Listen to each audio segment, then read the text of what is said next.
54 ta odam bor, bittasi 32 ta odam. Ikkalasi ham bir xil qaror. Pechatni ham podpisni ham o'zi kim qo'ygan, o'zi qo'yganmi? Mush hokimiyatda ba'zi bir xodimlar hozir bizdan qaytib qolgandir.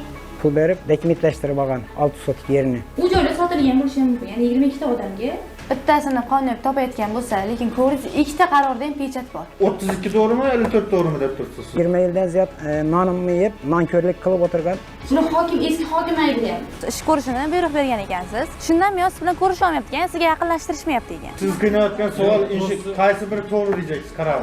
Lekin bularni asli chegarasi ham joylangan. Lekin ikkalasi ham ko'rmabdi.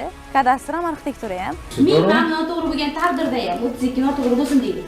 Noto'g'ri bo'lgan taqdirda ham. Kim bunga pechat bosdi? Faqat bu yerda borligini sizlar qayerdan bildingiz? Mush boshqa yerdan shunaqa tushunmadim. Sizlar bizda demak hamma yangi ishga o'xshashni bilmaydi. Delo ochilsa bo'ldi, delo ochilishi kerak muhimi.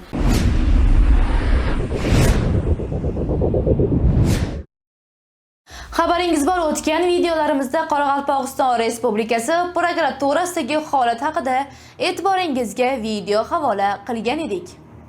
Videoda prokuror noqonuniy yerlarga nisbatan ariza tushsa qabul qilishini aytgan edi.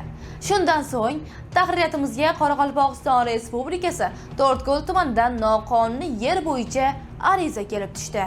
Murojaatchining aytishicha, bitta son bilan ikkita qaror bir xil chiqarilgan, ammo birida 32 ta odamga yer ajratish bo'yicha, yana birida esa 54 ta odamga yer ajratish bo'yicha qaror chiqarilgan.